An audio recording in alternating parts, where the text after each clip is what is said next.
오늘 주신 말씀 함께 교독하겠습니다. 28절 읽습니다.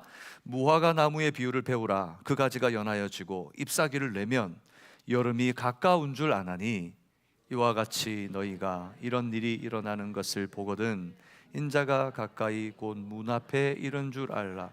내가 진실로 너희에게 말하노니 이 세대가 지나가기 전에 이 일이 다 일어나리라. 천지는 없어지겠으나 내 말은 없어지지 아니하리라.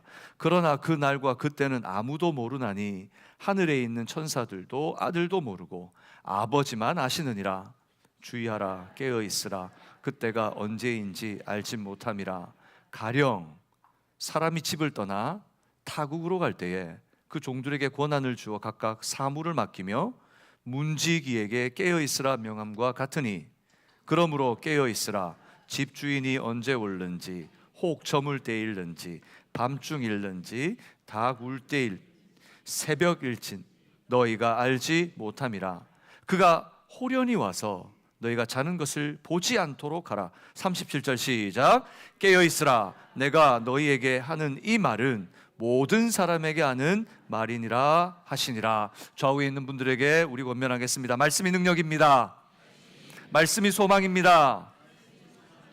오늘도 이 말씀의 능력과 소망이 여러분 심령에 가득 차시기를 주님의 이름으로 축복합니다. 지난주 우리는 주님 보내시는 경고의 말씀 함께 나누었습니다. 그 말씀의 내용은 무엇이었습니까? 환난의 때는 반드시 올 것이라는 것입니다. 어쩌면 우리는 미루고 싶습니다. 아니, 주님 아직 멀었습니다. 그러나 여러분, 환난의 때는 반드시 온다는 사실 늘 기억하시기를, 그래서 늘 준비하시기를 주님의 이름으로 축복합니다. 그렇다면 우리가 어떻게 준비해야 되고 무엇을 해야 합니까? 두 번째 같이 읽을까요? 의심치 말고 말씀의 반성만 붙잡아야 합니다. 우리 살 수 있는 유일한 방법 단 한 가지밖에 없습니다. 인생의 풍랑이 치고 여러분, 우리 환난이 닥치면 모든 것들 다 떠내려갑니다. 오직 말씀만이 소망인 줄로 알고 끝까지 붙들고 계시는, 놓지 않는 그런 믿음의 담력인 여러분 되시기 바랍니다. 그러면 어떻게 하십니까? 우리가 말씀에 순종할 때, 하나님의 백성이라면 하나님은 택하신 백성은 반드시 찾으시는 줄 믿습니다. 때때로 우리는 그렇게 생각합니다. 내가 능력이 없어서, 내가 이렇게 부족해서. 아닙니다. 부족하죠. 주님 다 아십니다. 아시지만 우리를 선택하셨습니다. 그리고 우리에게 요구하시는 것은 우리가 이 땅에서 영광스러운 어떤 모습을 하는 것이 아니라 영광을 말씀하시는 하나님의 말씀에 순종하는 것입니다. 그때 하나님께서 약속하신 말씀의 모든 것들을 우리에게 그대로 응하게 하실 줄로 믿습니다. 그러니 여러분, 주님의 말씀을 믿고 주님이 반드시 찾으실 것을 의심치 않으시는 여러분 되시기를 축복합니다. 오늘은 지난주 나누었던 말씀에 이어 하신 말씀을 계속 나누려고 합니다. 이 말씀을 제자들에게 하시는 이유가 뭘까요? 왜 예수님은 이런 경고의 말씀을 하시고 있는 걸까요? 사실 그 이유가 뭐냐면 제자들이 예수님께 했던 질문 때문입니다. 마가복음 13장 4절에 보면 제자들이 이렇게 질문합니다. 같이 읽을까요? 시작. 우리에게 이르소서 어느 때에 이런 일이 있겠사오며 이 모든 일이 이루어지려 할 때에 무슨 징조가 있사오리까? 예수님이 예루살렘 성을 빠져나오려고 할 때에 제자들이 그 헤롯 성전을 보면서 얘기합니다. 이 성전이 너무 아름답지 않습니까? 그때 주님께서 뭐라 그러십니까? 돌 위에 돌 하나도 남지 않고 다 무너뜨리시리라. 이 말씀을 듣고 제자들이 너무 두려웠습니다. 감람산에 이르러서 묻습니다. 조용히 가서 어느 때에 있으며 무슨 징조가 있겠습니까? 그래서 여기 이 말에는 두 가지의 질문이 내포되어 있습니다. 첫 번째 질문은 어느 때 이런 일이 일어나느냐인 것입니다. 어느 때 이런 일이 있겠습니까? 두 번째는 무슨 징조가 있겠습니까? 라는 두 가지 질문이 있습니다. 우리가 앞서 살펴봤던 5절에서 27절까지는 무슨 징조가 있겠느냐에 대한 예수님의 대답이었습니다. 그때에 예루살렘 성이 무너지고 처처의 기근과 우상 숭배가 일어날 것이고 전쟁이 일어날 것이라고 했으며 미혹하는 자들이 나와 너희를 속일 거라고 말씀했습니다. 그런 징조에 대해서 말씀하셨죠. 그리고 우리가 한 가지 더 질문이 28절에 37절까지에 있는 어느 때 이런 일이 있겠는가에 대한 답변을 오늘 말씀을 통해 듣게 됩니다. 오늘 계속해서 주님의 경고라는 제목으로 이 말씀을 나눌 때 어느 때 이런 일이 있겠습니까? 라는 말씀을 통해 우리의 삶을 하나님 앞에 준비케 하시는 은혜가 있기를 축복합니다. 여러분, 우리가 주님 앞에 부름받을 때 주님이 또 우리에게 오실 때에 그것은 도적같이 온다고 했습니다. 그래서 이 경고 앞에 우리가 그러면 어떻게 준비를 해야 될까? 오늘 말씀 속에 답을 찾으시기 바랍니다. 저는 첫 번째 여러분과 나누고 싶은 것이 바로 이것입니다. 같이 읽겠습니다. 시작. 허상에 속지 말고 분별력을 가지고 실상을 붙잡아야 합니다.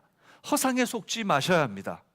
분별력을 가지고 실상을 붙잡아야 합니다. 예수님께서는 비유를 들면서 제자들에게 말합니다. 그때에 대해서 가르쳐 줍니다. 마가복음 13장 28절에 보니까 무화과 나무의 비유를 배우라. 그 가지가 연하여지고 잎사귀를 내면 여름이 가까운 줄 알라. 갑자기 예수님께서 무화과 얘기를 합니다. 예수님께서 항상 대화하시다 보면 갑작스럽게 어떤 소재를 꺼내실 때가 있어요. 가르칠 때, 교육을 할 때 이런 기법을 쓰는 것은 여러분 주의를 환기실 때 너무 좋습니다. 예상치 못한 무언가를 끄집어내어서 주의를 환기시키고 집중력을 갖게 하는 거죠. 그래서 예수님은 역시 교육의 가르침에 대가셨습니다.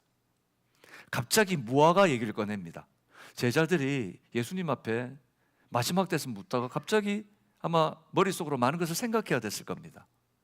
근데 왜 예수님이 이 무화과 얘기를 꺼내실까요? 이스라엘은 지중해 가까이에 위치해 있습니다. 지중해 가까이에 위치해 있어서 지중해 주변에 있는 나라들은 이 지역의 시즌을 둘로 나눌 수 있습니다. 지금 사실 이제 보통 우리가 알고 있는 나라들은 폴 시즌이 있습니다. 봄, 여름, 가을, 겨울. 그런데 여러분 보시면 이제 봄하고 가을은 있었는지도 모를 정도로 빨리 지나가죠. 이상기온 때문에 봄이 있었던 것 같은데 갑자기 여름이 돼버리고 가을을 좀 즐기려 바로 겨울이 돼버립니다. 근데 이 지중해 연안에는 이거보다 더하죠. 그래서 4월에서 7월까지는 건기가 이어지고 여름이라 부릅니다. 그 후 6개월간은 우기가 이어집니다. 이때를 겨울이라고 불러요. 근데 이 무화과 나무는 비가 오는 우기 동안 앙상한 가지로 있다가 늦은 봄부터 초여름 다시 잎을 내기 시작합니다. 비가 막 올 때는 그 땅이 머금고 있다가 그것을 에너지로 삼아 늦봄부터 이제 잎을 피우고 생기를 찾기 시작합니다. 그래서 그곳 사람들은 이걸 보면서 아, 이제 여름이 오는가 보다. 이제 여름이 올 때가 됐나 보다. 우리나라 사람들은 어떻습니까? 벚꽃이 피기 시작하면 이제 봄인가 보구나. 우리 그런 마음들이 있죠. 그러니까 우리 주변에 있는 것을 통해서 우리는 사인을 받습니다. 지금 예수님과 제자들이 이 말씀을 나누고 있는 장소는 감람산입니다. 감람산은 그 당시에 주변에 무화과가 아주 많은 도시였습니다. 무화과가 아주 많은 도시였습니다. 그래서 시간적으로 예수님이 있었던 그 시점을 보아도 고난을 받기 바로 앞이었습니다. 예수님께서 언제 고난을 받게 됩니까? 6월절입니다. 6월절 바로 한 주 전에 예수님께서 감람산으로 데려간 겁니다. 이 시점이 되면 이 파게라고 하는 무화과의 첫 열매가 생기기 시작하는데 이게 이제 따먹기 위한 열매가 아니고 이제 무화과가 열리기 위한 시작이 이제 되는 것입니다. 주님께서는 지금 그것이 다 눈앞에 보여지는, 그래서 이제 그 감람산에 오르면서 이제 여름이 오겠구나 라고 하는 사인을 받고 있는, 감람산을 오르면서 한마디씩 했겠죠. 야, 무화과가 잎을 내고 이제 다 되었구나 그러면서 올라간 거죠. 예수님께서는 그런 제자들에게 이 주변의 것들을 사용해서 무화과의 재료로 알아듣기 쉽게 때가 되면 사인을 받고 알게 될 거라는 것을 말해주고 싶었던 겁니다. 사랑하는 여러분, 주님이 말씀하실 때 우리도 그 사인을 알아들을 수 있는 귀가 열리기를 주님의 이름으로 축복합니다. 주변에 보면서 이렇게 되면 저렇게 되면 다 예상하잖아요. 아이들 기르면서 애가 저렇게 하면 저렇게 될 것 같아 예상 다 하잖아요. 그런데 우리가 주님을 얼마나 오랫동안 믿고 살았습니까? 말씀을 얼마나 많이 여러분 대함 읽었습니까? 설교를 얼마나 많이 들었습니까? 주님의 말씀과 쌓인에는 왜 그렇게 둔감합니까? 사랑하는 여러분, 그래서 주님께서 이렇게 말씀합니다. 29절 같이 읽을까요? 이와 같이 너희가 이런 일이 일어나는 것을 보거든 인자가 가까이 곧 문 앞에 이른 줄 알라. 인자가 오는 그때에 이런 일이 일어날 거다. 그러면 이런 일이 뭘까요? 예수님 지금 말하고 있는 무화과 열매가 맺히면 예수님 오는 건가요? 무화과 열매가 맺히는 때 하나님이 오신다는 건가요? 그게 아니라 이 말씀은 바로 그 13장 전체를 들어서 말하는 겁니다. 우리가 조금 전에 살펴봤던 5절부터 24절까지는 멸망의 징조에 대해서 말씀했죠. 어떤 징조가 일어납니까? 예루살렘 성이 무너질 거라 그랬습니다. 그러니 징조라는 것이 무엇인가? 주님의 날이 가까웠다는 징조가 뭔가? 예루살렘 성이, 그 거룩한 성이 무너지는 것을 그 징조로 시작할 것이다. 그런데 예루살렘 성이 무너지는 것으로 끝나는 것이 아니라 그 근원적 의미는 뭔가? 24절에서 27절까지 말하는 주의 재림의 날이 가까워 오면서 일어나는 환난의 일들을 보면서 그런 것들을 징조로 삼으라는 것입니다. 전쟁과 기근과 각처에서 형제가 형제를, 아비가 자식을 팔아넘기고 원수로 삼는 일들. 그래서 여러분 계속 말하지만 우리는 지금 그런 시대를 살고 있습니다. 우리 지금 주변에 일어나는 일들이 다 그렇습니다. 해외에서 일어나는 전쟁, 그것뿐만이 아니고 여러분 캘리포니아 안에서만 일어나는 상황들 지켜보십시오. 지진이 곳곳에서 자꾸 많이 발생하고 LA 쪽은 지금 거의 계속해서 사건들이 일어나는데 어떻게 이런 일이 일어날 수가 있을까 하는 사건들이 계속 일어나고 있습니다. 세상은 너무 급진적으로 죄를 향해 달려가는 것 같습니다. 한쪽에서는 과학이 발달하고 모든 것이 편안해지는 세상 같은데 대칭적으로 한쪽에서는 말할 수 없는 예상치도 못한 일들이 일어나고 있습니다. 이런 일들을 보면서 우리는 어떻게 생각해야 될까요? 주님께서는 이런 일들에 인자가 심판하기 위해 다시 오시는 재림이 가까웠다는 사인이라는 것을 깨달으라고 알려주고 있습니다. 그런데 안타까운 것은 아무리 말해도 듣지 못한다는 것입니다. 이렇게 말을 하고 함께 말씀을 나눴다고 해서 우리가 기억하는가? 저도 그렇지만 말씀 듣고 나서 여러분 가장 빠른 분들은 교회 문을 나서는 순간 이 말씀을 다 잊어버립니다. 어떤 분들은 한 수요일쯤 되면 설교 제목이 생각이 안 납니다. 어떤 분들은 일주일이 지나서 돌아왔을 때 지난주에 무슨 일이 있었지 기억도 못합니다. 그래서 어떤 목사님들은 그렇게 얘기합니다. 성도님들이 그렇게 해야 목사들이 설교를 해도 성도님들 다 기억 못하니까 괜찮습니다라고 농담을 하지만 그 농담 섞인 그 유의 속에 우리의 안타까운 걱정과 염려가 있습니다. 하나님의 말씀을 기억하지 못하고 살아가는 인생들. 근데 바로 주님의 제자들이 그랬습니다. 깨닫지 못하고 있습니다. 헤롯 성전이 지어지는 것을 보며 뿌듯해했습니다. 그래서 보이는 세상의 영화와 그 성전을 보면서 그것이 하나님의 영광이라고 생각하고 그들은 뿌듯해하며 그 심령이 잠들어 있었습니다. 심령의 안전핀이 풀려버린 겁니다. 여러분, 한국에서 군에 들어가면 기초군사 훈련을 하는데 그 중에 하나가 뭐냐면 수류탄을 던지는 겁니다. 수류탄을 던질 때 수류탄을 딱 붙잡고 거기에 있는 안전핀을 뽑고 수류탄을 던져야 합니다. 수류탄을 왼손으로 잡고 오른손으로 안전핀을 뽑고 무엇을 던져야 될까요? 근데 뭘 던질까요? 안전핀을 던져요. 그리고 어떻게 하냐면 안전핀을 뽑고 하는 행동이 뭐냐면 쪼그려서 이렇게 숨어야 됩니다. 근데 만약에 수류탄 안에서 안전핀을 뽑고 안전핀을 던지고 수류탄을 잡고 앉으면 어떻게 될까요? 그래서 진짜 수류탄을 던지기 전에 고무 수류탄을 가지고 훈련을 합니다. 근데 훈련하다 보면은 너무 웃겨요. 제가 옆에서 봐도. 저도 저를 봐도 웃기고.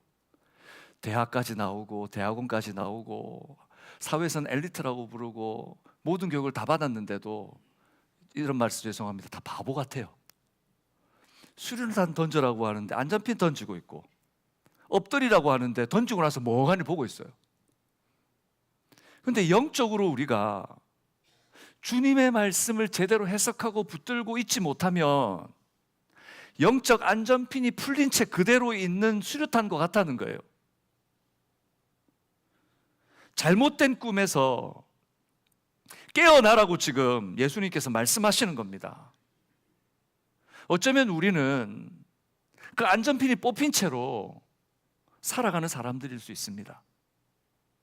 주님이 보호 안 해주시면 지금 당장이라도 터질 수 있는 폭탄들이에요. 폭탄들. 우리는 사랑하는 여러분, 이 모든 것들은, 세상에 있는 모든 것들은 잠시 있다가 사라지는 것들입니다. 풀의 꽃과 같은 것입니다. 그러니 이 땅의 영화에 속지 말아야 합니다. 어느샌가 장미가 펴가지고 예쁜데 조금만 지나면 어떻게 됩니까? 다 말라 비틀어집니다. 그것이 인생과 같다, 이 세상의 영화 같다는 것입니다. 그런데 어떻습니까? 다 말라 비틀어지고 이 세상의 영화가 아무것도 아닌 것 같은데 얼마나 이 세상의 영화가 매혹적인지 모릅니다. 얼마나 이 세상의 것들이 매혹적인지 몰라요. 막 마음이 빼앗기고 그것을 붙들고 싶어요. 아무리 듣고 그 말씀을 듣고 새롭게 하려고 하는데 세상의 것들이 자꾸 내 마음속으로 비집고 들어와요. 폼생폼사. 그래도 인생 한번 폼나게 살아봐야지, 누려봐야지. 그러면서 얘기합니다. 아, 이렇게 누리는 거 하나님의 은혜 아닙니까? 하나님이 사랑하시니까 주시는 건 아니에요. 영적인 안전핀이 풀려버리면 봉인된 죄성이 터져 나옵니다. 그래서 우리를 물들입니다. 이 세상의 영화를 누리고 이 세상의 것들을 누리는 것을 하나님의 은혜라고 해석하기 시작합니다. 사랑하는 여러분, 하나님 없는 이 세상의 영화는 독입니다. 그것을 아셔야 합니다. 그것은 우리가 하나님이 주시는 영원한 생명을 보지 못하게 하고 세상에 눈을 돌리고 세상을 붙들게 살아가게 하는 악한 사단의 덫이라는 것을 잊지 말아야 합니다. 정말 내게 영광스러운 것은 바로 하나님이 주시는 것입니다. 그리고 그냥 만약에 이 영화에 속고 있다면 그냥 세상 사람 중 한 사람 같이 떠내려가는 삶을 삽니다. 그냥 섞여가지고 내가 예수 믿는지 예수 안 믿는지, 예수 믿고 천국 가면 되지, 그러고 섞여 살아갑니다. 정말 하나님이 우리 예수 믿고 천국만 가게 하려고 우리를 부르셨을까요? 여러분 어떠십니까? 예수 믿고 천국 가고 싶으시죠? 안 가고 싶으세요? 큰일 났네. 예수 믿고 천국 가고 싶으시죠? 그죠? 그게 소망이어야죠. 그런데 더 중요한 게 있습니다. 천국에 부르시기 전에 우리가 구원을 받았다면 어떻게 살아야 되는지도 당연히 우리의 관심과 중심이 되어야 되는데, 그런데 그것은 안중에도 없습니다. 이런 신기루와 같은 세상의 허상에 마음을 빼앗기고 있던 성도들에게 요한이 그 실상을 말합니다. 요한일서 2장 15절에서 17절 같이 읽겠습니다. 시작. 이 세상이나 세상에 있는 것들을 사랑하지 말라. 누구든지 세상을 사랑하면 아버지의 사랑이 그 안에 있지 아니하나니, 이는 세상에 있는 모든 것이 육신의 정욕과 안목의 정욕과 이생의 자랑이니 다 아버지께로부터 온 것이 아니요 세상으로부터 온 것이라. 우리가 그렇게 붙들려고 하는 세상에 그렇게 우리를 매혹시키는 그렇게 아름다운 모든 것들이 사실은 하나님께로부터 온 것이 아니라 세상으로부터 온 것이랍니다. 육신에 있는 것들을, 내가 더 갖고 싶은 육신의 정욕, 눈으로 보이는 것을 갖고 싶은 안목의 정욕, 이 땅 위에서 다 누리고 싶은 이생의 자랑, 다 아버지께로부터 온 것이 아니랍니다. 17절 같이 읽을까요? 시작. 이 세상도 그 정욕도 지나가되 오직 하나님의 뜻을 행하는 자는 영원히 거하느니라. 어쩌면 우리가 그렇게 즐기던 것, 우리가 떠나간 이후에도 남아있을 수 있습니다. 그러나 더 큰 문제는 즐기던 우리는 하나님의 나라를 얻을 수 없다는 것입니다. 사랑하는 여러분, 오직 하나님의 뜻을 행하는 자만이 영원히 거하게 되는 줄 믿습니다. 이 세상에 근사해 보이고 좋아 보이고 그것이 당장의 유익이 될 것처럼 보이지만 우리는 당장의 유익을 위해 사는 자들이 아니라 영원한 본향을 향해 나아가는 하나님의 백성인 줄로 믿습니다. 누릴 수 있지요. 가질 수 있지요. 하지만 그것조차 내려놓고 내가 누릴 것을 나누어서 형제와 나누고 내가 가질 것을 나누어서 누군가 필요한 자들에게 나누어 주고 내가 다 쓸 수 있는 시간의 영역을 나누어서 섬김과 헌신의 자리로 나가는, 그래서 나를 통해 예수가 나타나는 삶을 사는 것, 나와 같은 또 다른 사람이 생명을 붙들고 주님을 만나며 새 삶을 살게 하는 것, 그것이 바로 오늘 우리의 삶이어야 되는 줄로 믿습니다. 그런데 그때의 제자들에게, 그리고 오늘 주의 성도들에게 이미 예수님께서 경고하시는 것입니다. 허상에 취해 있지 말고 실상을 파악하라. 신기루와 같은 허상에 쫓겨다니지 말고 진짜를 붙들어라. 그럼 진짜 실상이 뭡니까? 정말 우리 인생의 실상이 뭡니까? 마가복음 13장 30절 31절 30절 같이 읽겠습니다. 시작. 내가 진실로 너에게 말하노니 이 세대가 지나기 전에 이 일이 다 일어나리라. 하나님께서 실상을 말합니다. 지금 이 말씀을 받고 있는 이 세대, 예수님과 동시대에 있던 이 사람들은 그의 눈으로 증거를 목격하게 될 겁니다. 바로 예루살렘 성전이 AD 70년경 그들의 눈앞에서 회파되는 것을 보게 될 겁니다.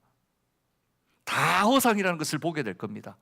그러나 더 진짜는 바로 31절에 있습니다. 같이 읽겠습니다. 천지는 없어지겠으나 내 말은 없어지지 아니하리라. 사랑하는 여러분, 하나님의 말씀만이, 영원하신 하나님의 약속만이 실상이라는 것입니다. 다 사라집니다. 다 사라집니다. 다 떠나갑니다. 젊음을 자랑하는 젊음 어디 갔습니까? 나는 건강해서 병원 한 번 다니지 않던 사람이에요. 어떻게 됩니까? 한순간입니다. 단 한순간에 병원 시세지게 된 게 인간의 몸입니다. 우리 자녀는 괜찮아요. 누가 자랑할 수 있습니까? 세상에 가장 하지 못할 자랑이 뭡니까? 자녀 자랑이라고 그러잖아요. 우리가 어떻게 예측할 수 있습니까?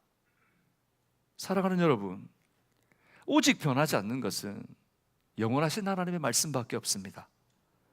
그리고 이것을, 중요한 것이 이런 역사적 현장을 바라보면서 정말 실상과 허상이 무엇인지 분별하는 능력을 갖는 것, 그것이 우리가 늘 성숙해서 붙들어야 되는 것이죠. 무엇으로 분별할 수 있습니까? 바로 믿음으로 행할 때 분별할 수 있게 될 줄로 믿습니다. 성경은 말합니다. 믿음은 바라는 것들의 실상이다.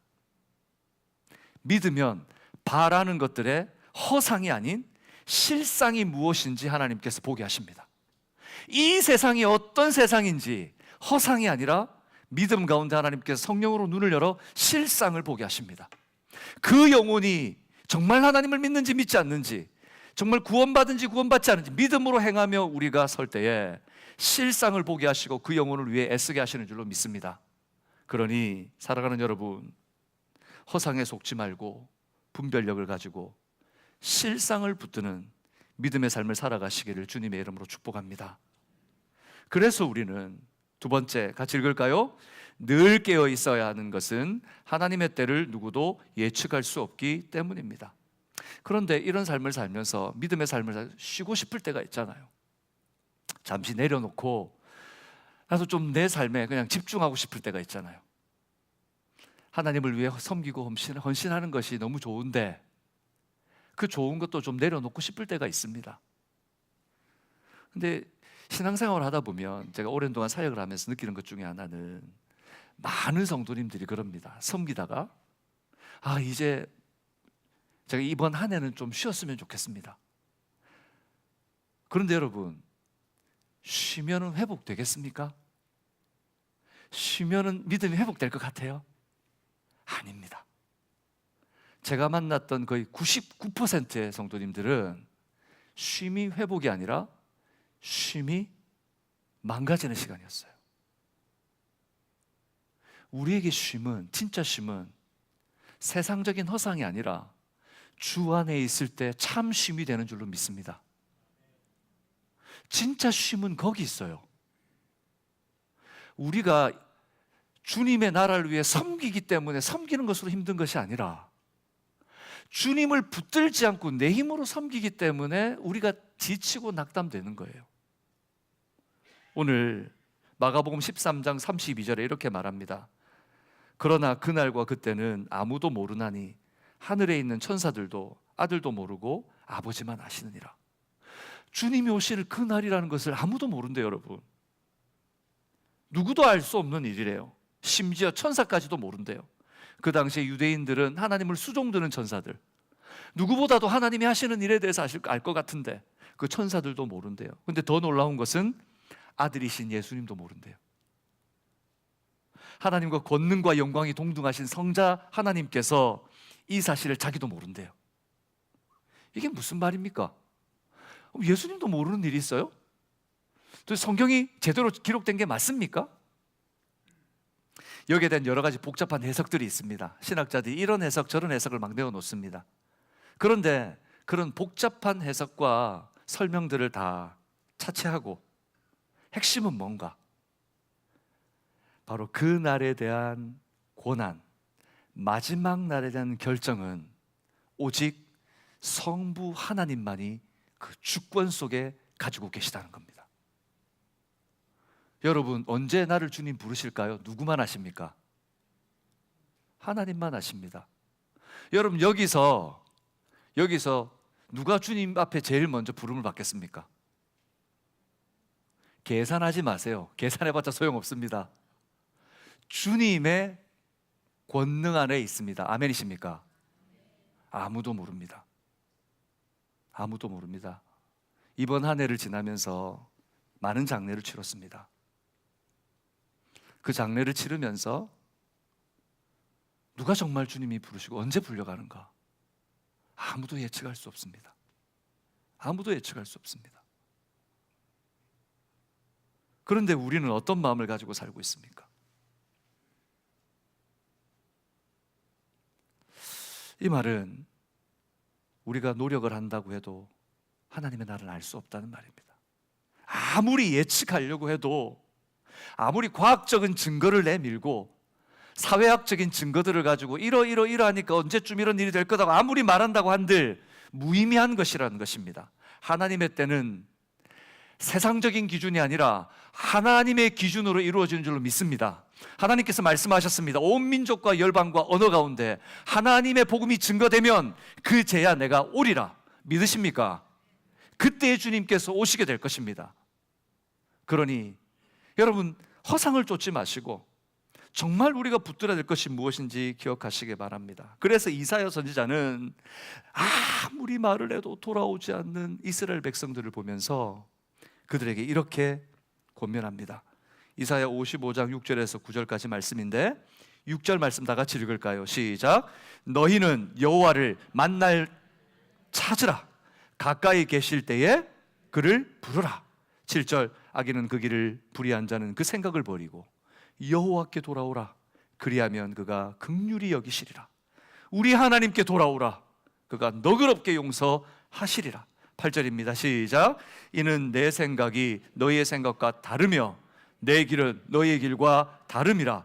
여호와의 말씀이니라. 얼만큼 다른가? 9절. 이는 하늘이 땅보다 높음같이 내 길은 너희의 길보다 높으며 너희의 생각은 너희의 생각보다 높음이니라. 여기서 주님의 생각과 우리의 생각이 달라요. 그런데 주님께서 말합니다. 여호와를 만날 만할 때 찾으라. 가까이 계실 때 부르라. 여러분에게 묻고 싶습니다. 하나님을 만날 때가 언제인가요? 언제 만나면 되겠습니까? 하나님이 가까이 계실 때가 언제입니까? 도대체 언제 우리 여기서 말하는 우리 돌아가야 되는데 이때 돌아가면 너그럽게 보시고 용서해 주시고 다 모든 것들을 다 품어 주실 거라고 했는데 이때가 언제일까요? 지금이 아니었으면 좋겠죠. 조금 시간도 지나고 내 것 좀 만들어 놓고, 그렇죠? 사랑하는 여러분, 언제일까요? 바로 지금입니다. 우리가 늘 말하는 내 시간에 항상 지금이라고 하는 순간, 바로 그때입니다. 내일은 늦습니다. 제가 여러분에게 화가 나는데 내일은 늦습니다. 우리 좌우에 있는 분들에게 들으라고 얘기해 주세요. 내일은 늦습니다. 안 들으실 것 같아요. 다시 한번, 내일은 늦습니다. 오늘 집으로 돌아가시면서 안전하게 집으로 돌아갈 수 있을 거라고 우리가 확신할 수 있나요?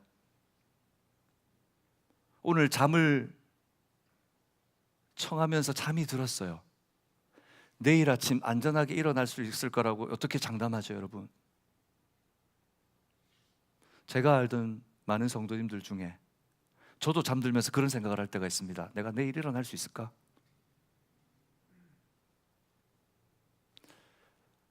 내일 우리가 내일의 한날을 발견할 수 있는 것은 오직 하나님의 은혜 때문입니다. 그래서 지금이라고 하는 순간을 놓치지 말아야 합니다. 지금 붙들지 않으면 늦습니다. 많은 이들이 그렇게 하다 주님을 놓쳤습니다. 핑계대고 싶습니다. 죄의 유혹이 우리를 넘어뜨리려고 지금도 발악을 하고 있습니다. 하나님께서 이스라엘의 초대 왕으로 세우신 사람이 있습니다. 누굽니까? 바로 사울입니다.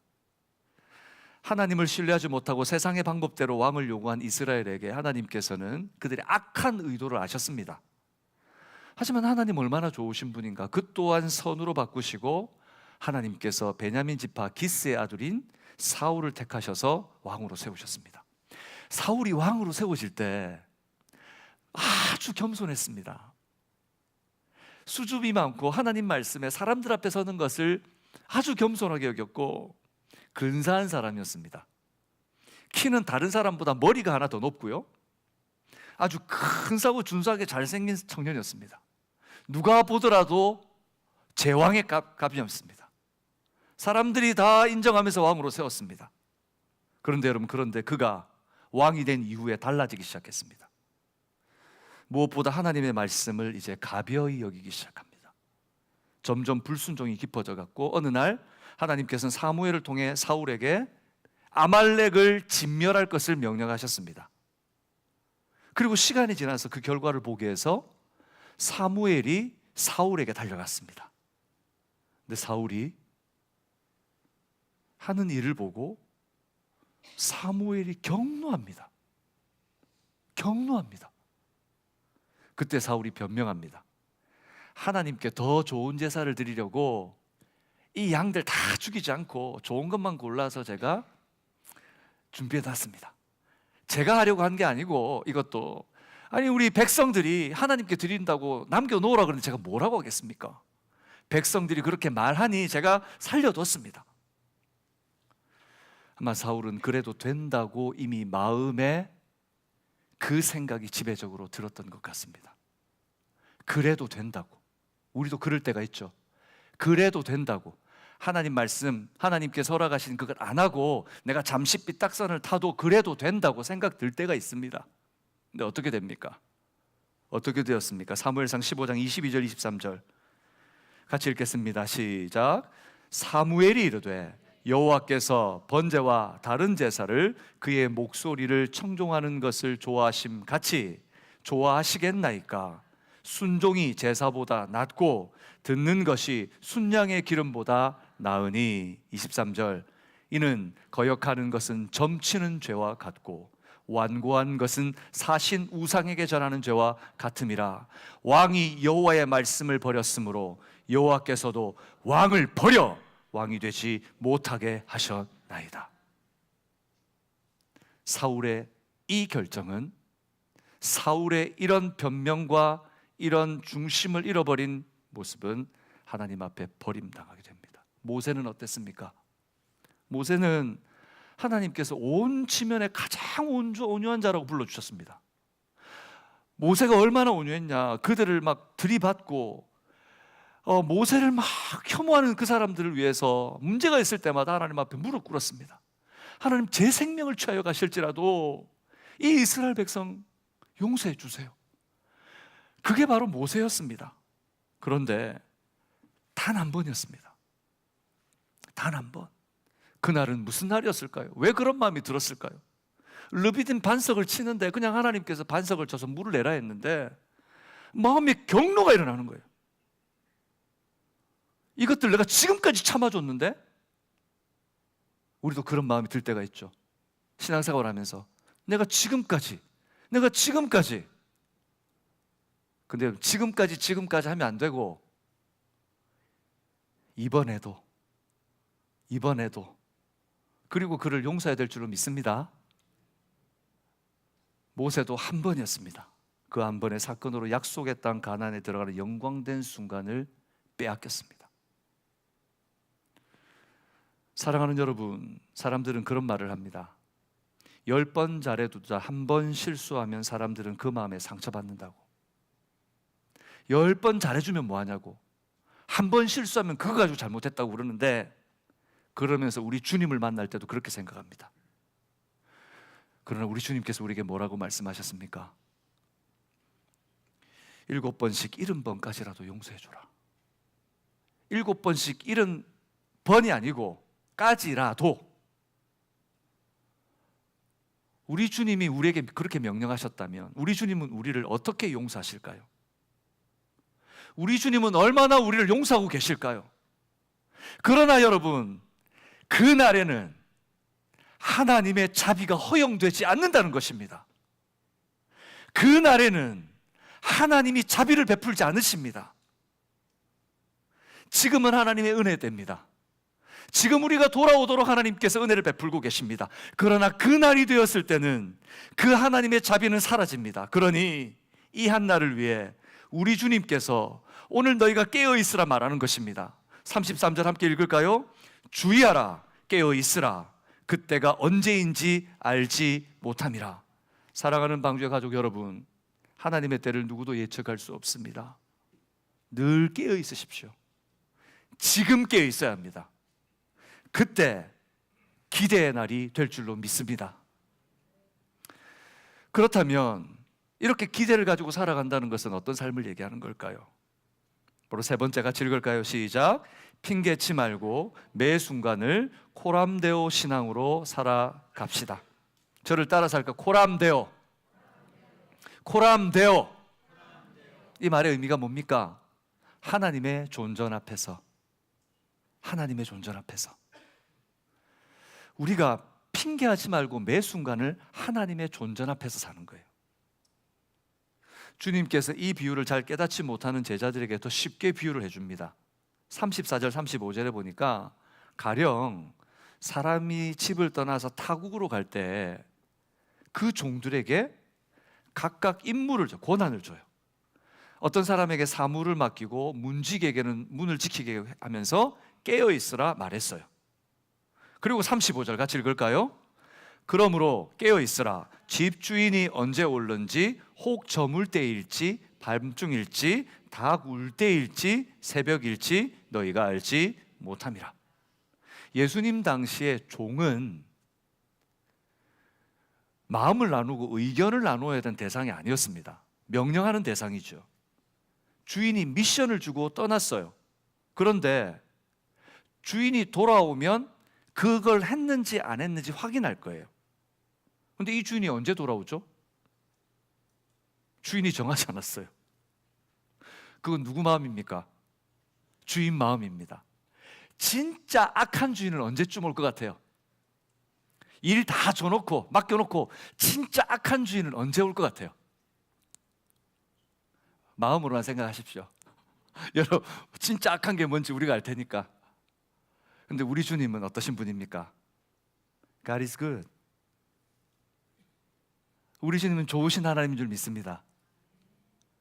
그래서 저는 우리 주님이 예배 시간에 오셨으면 좋겠어요. 예배 시간에 오셨으면 좋겠어요. 우리 성도님들 다 준비하고 하나님 만날 준비하고 예배 드리러 왔을 때 우리 주님이 그때 만나 주셨으면 좋겠어요. 그런데 안타까운 것은 그것조차도 예측할 수 없다는 거예요. 예측할 수 없다는 거예요. 마태복음 25장에 보면 예수님께서 하나님 나라에 비유하시면서 등을 가지고 신랑을 맞으러 나간 열처녀 비유를 하십니다. 열처녀가 신랑을 맞으려고 등불을 준비하고 있다가 밤이 깊어가지고 너무 졸린 거예요. 눈꺼풀은 내려오지 머리는 자꾸 처지지 잠이 들었습니다. 근데 고난 잠을 자고 있는데 외침이 들립니다. 신랑이 왔다, 등불을 들고 나오라 라고 말합니다. 마태복음 25장 6절, 밤중에 소리가 나되 보라 신랑이로다 맞으러 나오라 하매 처녀들이 다 등을 준비합니다. 그런데 등을 준비하면서 잠이 깬 이 처녀들이 다급한 소리가 여기서 저기서 들립니다. 야, 나 기름 좀 빌려줘, 기름 좀 빌려줘, 나 기름 좀 빌려줘. 그 중에 5 처녀의 기름이 부족했던 거예요. 넉넉한 사람한테 5 처녀에게 빌려달라고 그럽니다. 그러나 이 넉넉히 가지고 있는 이 처녀들도 그렇게 빌려줄 시간적인 여유가 없습니다. 신랑이 바로 눈앞에 와 있고 코앞에 와 있었기 때문에 내 거 나눠주다 그 신랑 못 맞을 수 있으니까 나누어 줄 수 있는 상황도 여건도 시간도 안 됩니다. 예수님께서는 이 비유에서 기름을 준비하자는 이 5 처녀를 미련한 자들이라고 표현합니다. 미련한 자들. 이 미련한 처녀들은 그제서야 기름을 사러 갑니다. 어떻게 됐을까요? 25장 10절에서 13절까지 이렇게 말씀합니다. 우리의 눈으로 확인합시다. 10절 제가 읽겠습니다. 그들이 사러 간 사이에 신랑이 오므로 준비했던 자들은 함께 혼인잔치에 들어가 문은 닫혔습니다. 11절 시작. 그 후에 남은 처녀들이 와서 이르되 주여 주여 우리에게 열어주소서. 12절 대답하여 이르되 진실로 너희에게 이르노니 내가 너희를 알지 못하노라 하였느니라. 여러분, 하나님이 지금 우리에게 시간을 주셨습니다. 그 날이 되면 자비는 없습니다. 자비는 없습니다. 그래서 우리에게 13절 이렇게 말합니다. 같이 읽을까요? 그런즉 깨어 있으라 너희는 그날과 그때를 알지 못하느니라. 성경 속에 준비하고 살았던 한 사람이 있습니다. 바로 포로로 잡혀갔던 다니엘이었습니다. 다니엘은 포로로 잡혀가서 왕을 위해서 준비된 왕명을 따라 3년 동안 왕을 위해 준비한 포로로서 왕족으로서 좋은 인재로서 준비되어 있습니다. 그래서 왕이 주는 것을 먹어야 했어요. 제사 지내고 난 우상 숭배를 하고 그 음식들이 그에게, 그 소년들에게 주어졌습니다. 그런데 다니엘은 한순간도 가벼이 여기지 않았습니다. 다니엘 1장 8절에 보면 다니엘이 이렇게 말합니다. 다니엘은 뜻을 정하여 왕의 음식과 그가 마시는 포도주로 자기를 뭐하지 않고 더럽히지 아니하리라고 하고 자기를 더럽히지 않도록 환관장에게 구하니. 여러분, 이것은 거의 자살행위나 마찬가지입니다. 그 많은 왕족의 아이들 중에 그냥 하나 없애면 되는 겁니다. 그런데 다니엘은 목숨을 건 결단을 했습니다. 어떤 일이 일어났을까요? 성경은 그들을 관리하던 환관장에게 하나님께서 은혜를 얻게 해서 10일 동안 테스트를 받게 합니다. 열흘 동안 네가 원하는 것, 그리고 우리가 원하는 것, 그것을 먹은 사람과 너는 네가 원하는 대로 그 음식 안 먹고 네가 원하는 채소만 먹고 어떻게 되나 두고 보자. 열흘 후에 어떻게 됐을까요? 다니엘은 풀만 먹고 있었으니까 얘가 맥도 없고 힘도 없고 주저앉아 있었겠죠. 고기를 먹은 사람들은 얼굴에 광채가 났겠죠. 어떻게 됐을까요? 다니엘서 1장 15, 17절 같이 읽어볼까요? 열흘 후에 그들의 얼굴이 더욱 아름답고 살이 더욱 윤택하여 왕의 음식을 먹는 다른 소년들보다 더. 어떻게 이런 일이 일어날 수 있을까요? 16절 그리하여 감독하는 자가 그들에게 지정된 음식과 마실 포도주를 제하고 무엇을 주니라? 채식을 주니라. 하나님의 말씀에 결단하고 주님의 말씀대로 살기를 우리가 각오할 때 하나님께서 벼랑 끝에 서는 용기를 가진 성도들에게 이런 은혜 주실 줄 믿습니다. 그뿐 아니라 17절을 이렇게 말합니다. 같이 읽을까요? 하나님이 이 네 소년에게 학문을 주시고 모든 서적을 깨닫게 하시고 지혜를 주셨으니 다니엘은 또 모든 환상과 꿈을 깨달아 알더라. 할렐루야. 우리 자녀들을 이렇게 길러야 될 줄로 믿습니다. 그러려면 우리가 먼저 이런 사람이 되어야 합니다. 우리가 먼저 믿음 안에 서서 흔들리지 않고 어떤 순간, 단 한 순간도 하나님의 때가 언제인지 우리는 알 수 없다는 것을 알고 하나님 앞에 깨어 있어야 하는 것입니다. 그래서 주님께서 제자들에게 말하는 겁니다. 그가 호련히 와서 너희가 자는 것을 보지 않도록 하라. 영광의 하나님께서 오셨는데 다 졸지 않고 있도록 깨어 있으라는 것입니다. 단 한 순간도 졸지 말라는 것입니다. 언제 올지 모르니까. 37절 깨어 있으라. 같이 읽을까요? 내가 너희에게 하는 이 말은 모든 사람에게 하는 말이니라 하시니라. 주님께서는 그때의 제자들뿐만 아니고 시간과 공간을 뛰어넘어 오늘 우리에게 말씀하십니다. 깨어 있으라. 호련히 내가 올 때에 잠들지 않도록 하라. 이 말씀을 가지고 주님을 만났던 한 사람이 있습니다. 그는 자기의 삶을 온통 하나님 나라를 위해 썼던 사람입니다. 주님의 마음으로 영혼을 살리기 위해 자신의 삶을 드리고 주님의 나라를 위하여 그의 시간을 드렸던 바로 그 사람 바울. 주님의 마음으로 데살로니가 성도들에게 복음을 전하고 떠나오면서 그 떠나온 교회가 못내 걱정이 되어서 그들에게 편지를 보냅니다. 어떤 사람으로 어떤 성도로 살아야 될지 그는 데살로니가 전서 5장 5절부터 8절까지 이렇게 말합니다. 너희는 다 빛의 아들이요 낮의 아들이라. 사랑하는 여러분, 여기 있는 우리는 다 빛의 아들들인 줄로 믿습니다. 낮의 아들들입니다. 그러니 밤이나 어둠에 속하지 아니하나니. 6절 같이 읽어볼까요? 그러므로 우리는 다른 이들과 같이 자지 말고 오직 깨어 정신을 차릴지라. 7절 자는 자는 밤에 자고 취하는 자들은 밤에 취하되 우리는 낮에 속하였으니 정신을 차리고 믿음과 사랑에 호심경을 붙이고 구원의 소망의 투구를 쓰자. 여러분 정말 빛에 속하였습니까? 준비된 삶을 살고 있습니까? 졸지 않고 계십니까? 주님 오실 때에 주님이 우리를 보시면서 슬기롭다 여길 수 있는 주님의 신부로 준비되어 있습니까? 아니면 미련하다, 나는 너희를 도무지 알지 못한다 하는 자리에 있겠습니까? 사랑하는 여러분, 핑계치 말고 매 순간을 코람데오의 신앙으로 살아가는 여러분 되시기를 주님의 이름으로 축복합니다. 말씀을 맺겠습니다. 주님은 우리에게 경고하십니다. 마지막 때가 된 줄 알고 우리에게 말씀하십니다. 첫 번째, 허상에 속지 말고 분별력을 가지고 실상을 붙잡아야 합니다.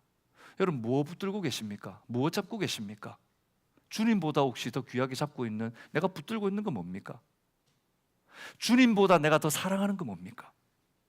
그 허상을 내려놓고 나를 위하여 십자가에 죽으시고 부활하셔서 새 생명을 주신 그 실상이신, 그 생명이신 주님 붙드시는 은혜가 있기를 축복합니다.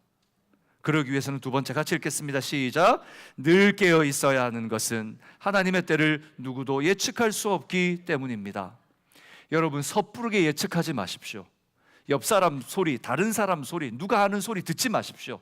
세상이 하는 소리에 놀라지 마십시오.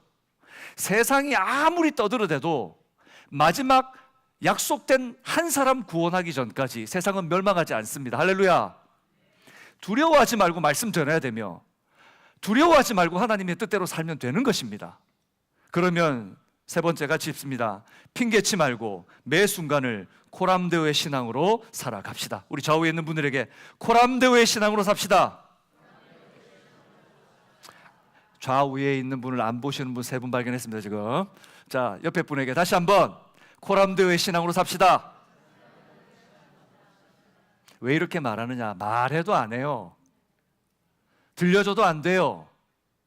한 번이라도 더 듣고 가기를 원하는 겁니다. 여러분, 저는 우리 사랑하는 방주숙 성교에서 모든 성도님들 중에 누구라도 그날 주님 앞에 섰을 때에 주님이 모른다 하시는 한 사람의 성도도 없기를 저는 축복합니다.